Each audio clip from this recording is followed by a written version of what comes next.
I want to kick us off by celebrating our incredible President Joe Biden.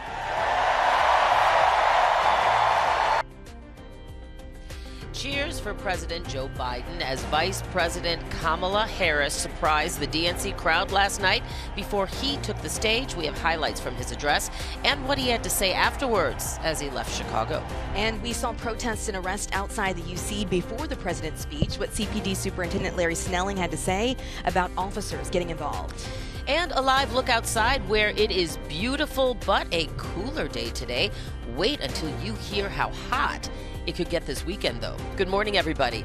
It is Tuesday, August 20th. I'm Dana Kozlov. Good morning to you. Good to see you. I'm Adrena Sinclair. We are live from the United Center once again for day 2 of the Democratic National Convention. And this morning, we're bringing you more live coverage on everything that happened last night at the DNC. You'll hear from President Joe Biden himself, what he said during and after his keynote speech. And we'll also preview what to expect today with CBS News Chicago's Asal Razai. And of course, Chris Habermel is watching traffic, and Laura Bannon is ready with a beautiful forecast. So Laura, let's start with you.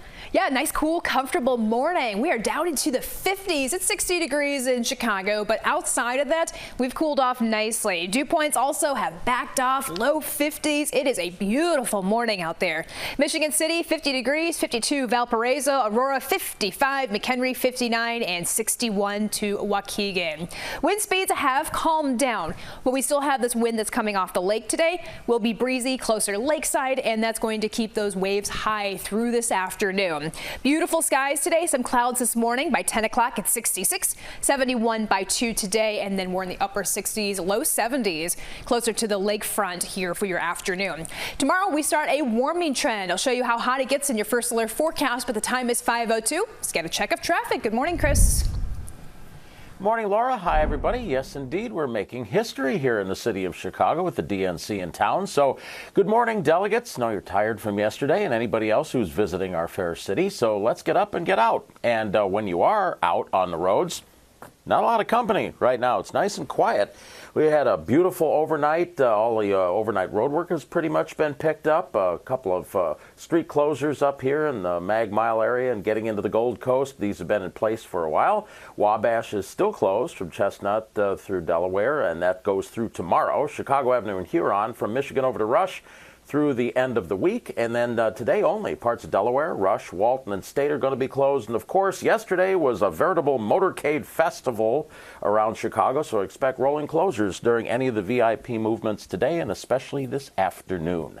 Chris Habermel, CBS News, Chicago. All right, Chris, thank you so much. We'll see you throughout the morning. President Joe Biden received an emotional and huge welcome as he took the stage on night 1 of the Democratic National Convention. Yeah, it was a big one. Some say it was the best speech of his career as well and could be his last as president. Now, the president, as Adrena just said, got allowed an almost 4-minute long standing ovation when he took the stage right after his daughter Ashley introduced him. The president talked about his accomplishments over the last 4 years. He then talked about Vice President Kamala Harris making the case for why she is a better candidate than Donald Trump. We've not only gotten to know each other, we've become close friends. She's tough, she's experienced, and she has enormous integrity, enormous integrity. As far as his success on the job, the president mentioned 60 million new jobs, a record-high stock market, passing an infrastructure bill, helping bring about the smallest racial wealth gap in 20 years, and getting health insurance coverage for more Americans than ever. And President Biden spoke with reporters on the tarmac at O'Hare following his historic speech. And when asked about exiting the race, Biden said he's doing what he thinks is best for the party. Go back and look at the numbers. We weren't that far behind. It was like we talked about how we were getting blown out. That's not what we saw. If the discussion had been, was I going to cost seats for Democrats, that would have been the whole subject matter for the remainder of the campaign. He was also asked about ceasefire talks. The president says Israel is working toward a deal. However, Hamas appears to be backing off from that deal. Joining us now, political science professor Stephen Maynard Caliendo from North Central College, joining us again this morning to help break down all the big moments. Good morning. And, you know, as I just mentioned, Stephen, the crowd expressed their or its appreciation to the president when he took the stage last night. He kept saying, they kept saying, thank you, Joe. He kept saying, thank you, Kamala. And then he touched on his legacy, among many other things. But do you think in his almost hour-long speech that he accomplished his goals last night? I think he probably accomplished his goals. I worry a little bit about folks watching on the East Coast. I mean, this is a speech that didn't start until after 11:30 p.m. on the East Coast and went well into the next day. So I don't know how much of the message would have gotten through live with those folks. I mean, they may be catching up on it today. I do think the folks in the arena, though, were very much moved and excited to see him come with so much vigor, come with so many of the accomplishments, noting the accomplishments of the administration. It seemed to me like it was a good bit of the acceptance speech he had prepared recycled for these purposes. I was thinking the very same thing, but I thought it was still, in terms of its purpose, powerful. He did what he needed to do, right? I mean, this is a way, she's going to have to make her own case. There's no question about that. But this was a way, especially on this first night, where so much of it was about the past, so much of it was about our history and honoring those folks who came before us. It definitely was a launching pad with some real factual information about what the administration has accomplished. And let's touch on this. The speech comes 29 days after he dropped out of the race, so we're just a month into that. In a quick moment, he addressed those who pushed him to leave. So let's listen into that moment. And all this talk about how I'm angry at all those people who said I should step down, that's not true. I love the job, but I love my country more. He said he does not have any lingering resentment. What do you think about that moment? I was a little uncomfortable during that moment. I got to be honest. I thought, show it, but don't say it. I mean, in other words, he sort of called that.